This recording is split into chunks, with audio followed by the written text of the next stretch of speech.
Modern neurologists have located the mind in the brain and have said that consciousness is a result of electrochemical neurological activity. There are, however, growing observations to the contrary.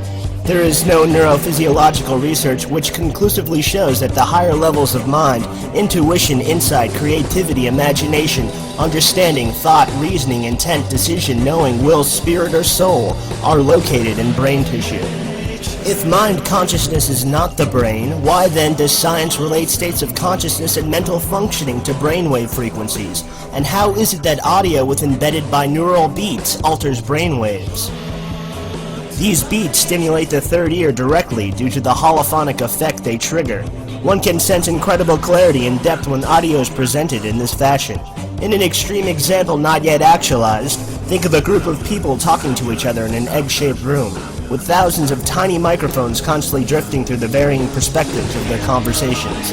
Not only would you eventually get a visual image of what the room itself looks, feels, and perhaps even smells like, but you would find yourself there, moving your hand across the walls and butting in on one of their synthetic conversations as they whisper back at you.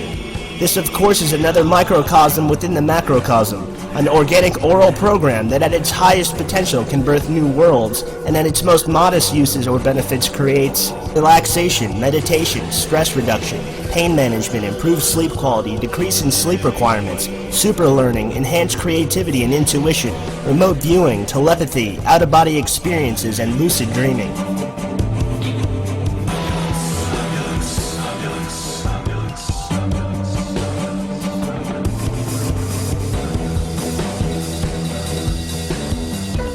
Reach out and touch a small object nearby.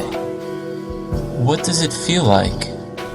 It feels like an electric blue nebula that's passing in and out of my third eye. Is it hard or soft, smooth or rough? It doesn't seem to have any characteristics of a tangible object. It is amorphous, a constant evolution. How is it shaped and what colors blend together to create the illusion that this item is real? Is it real? I had no idea. It was simply stalking a less traveled corridor of my mind. If you place this object out of sight and pull your hand away, does the object still exist? You're not going to fool me, Mr. Ezra. I know it's lurking around here somewhere. Wait a minute. I can't find it anymore. I can't find the self, my mind-body cognition prison cell, where the ego can watch over and protect me. Please reach out and clutch my voice with your right hand. It slips through your fingers like a cloud. So we must rely on alternative modes of perception to achieve a deeper understanding of the invisible and untouchable. Pull the object back into your line of sight and turn it over in your hands. Imagine that this object is a piece of music, actualized in material form. What would the music sound like? Would it be slow or fast? Loud or quiet? It would move through me like a wave in the ocean of my soul. It would be as loud as my perceived notion of it to be. It would sound like a sacred geometrical tuning fork oscillating in rhythm with my holographic heartbeat. Fusion of sound perception and vision is one of the highest teachings in all mystery schools. The smooth gradient of the octave is divided into semitones, echoing 12 colors of the light spectrum.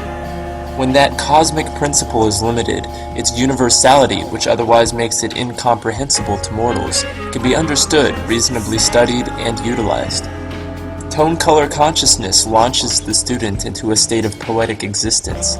We are better equipped to venture into the abyss and return with beautiful works of art.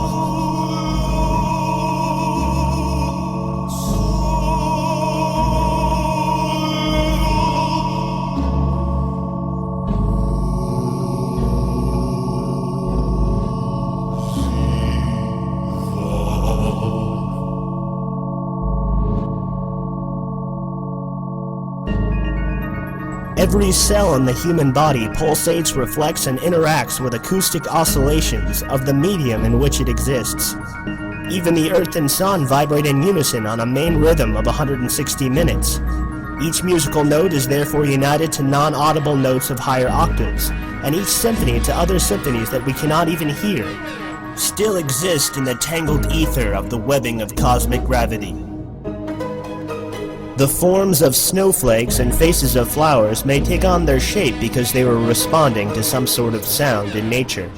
Likewise, it is possible that crystals, plants, and human beings may be in some way music that has taken on visible form. Essentially, music, or more specifically Western music, has been put into a box of limitation. As an example, the sacred solfeggio frequencies, which have undeniably shown to produce a profound effect on the repair and evolution of DNA, specifically on 528 Hz as mapped out by Dr. Joseph Paleo in his decoding of the biblical book of Numbers under the guidance of Pythagorean numerology. For 3 years, Paleo and Dr. Leonard Horowitz have investigated these 6 tones as an interrelated series of mathematical and electromagnetic sound frequencies. These sacred healing tones have been hidden from us by the Catholic Church and others, but something that resonates so fully within our being can never be kept secret from us in the end. For there is no quaking moment in which the pale green electric cipher that unites every thought form within the prismatic fountain of space would render us hopeless and in the dark. The pace of existence rises like the sun on a cold desert plateau, and splashes over us in waves of true knowing and no thing. It restores my faith in the stellar window as I watch its purpose reassemble. The wisdom that pierces all veils of the glass horizon warms us all with its subtle glow. I focus on condensed third eye parabola, systemic and revolutionary response to evolve beyond. Systemic and revolutionary response to evolve beyond infinity. The principal part in a harmonic composition is called the melody, described by early musicologists as the portion of tonal music which represents the elements of air and breath. It's the part of the song that we walk away humming. Melody earned the reputation as an airy element early in the development of homophonic music, as composers would often hear melodies drifting in and out of their third ear, like a gust of wind blowing through the landscapes of their mind. One account is given by a journalist for the French Gazette during the mid-19th century. A devoted violinist and religious man by the name of Urham was walking through an open forest and heard some melody accompanied by an Aeolian harp. He fell into an ecstatic trance and clearly heard a voice commanding him to write down the melody which had been given to him, so he hurried home and wrote down the song with no great effort. Other forms of spiritual science have emerged from Japan, notably the work of Dr. Masaru Emoto, as documented in his famous book, The Messages from Water. Here we find evidence that human intention and vibrational energy is perceived and documented by water in the form of geometrical adaptation. Emoto conducted several experiments wherein he directed specific thoughts, words, ideas, and music to bodies of distilled water. Then he froze the samples and studied the ice crystals. The lab results demonstrated a tendency for music created with positive, loving intention to generate symmetrical crystals, while aggressive, angry music and phrases loaded with negativity cause the structure of the water to degenerate. Bear in mind that the human body is made up of mostly water. Scientists have found that plants also respond favorably to love and classical music. Peter Tompkins and Christopher Bird discuss this research in their classic book, The Secret Life of Plants.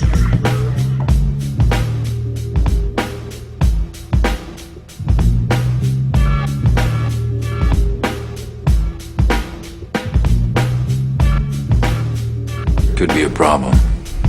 What are they doing to him? Breaking into his mind. It's like hacking a computer. All it takes is time. How much time? Depends on the mind. But eventually it'll crack, and its alpha patterns will change. From this to this. And it does Morpheus will tell them anything they want to know.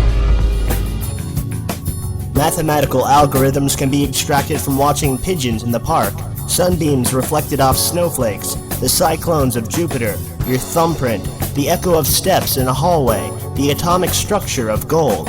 The symmetry in nature is a continuous part of the ever-glowing grid and rhythm of organic life systems, waxing and waning in the rich tapestry of the cosmic ocean. Creating music out of what first appeared to be a void of emptiness, in a place beyond form, a symphony springs to life, like a newly birthed star dancing in reflection of its mirror universe. Allow yourself to experience pure sound. Take a deep breath and really listen.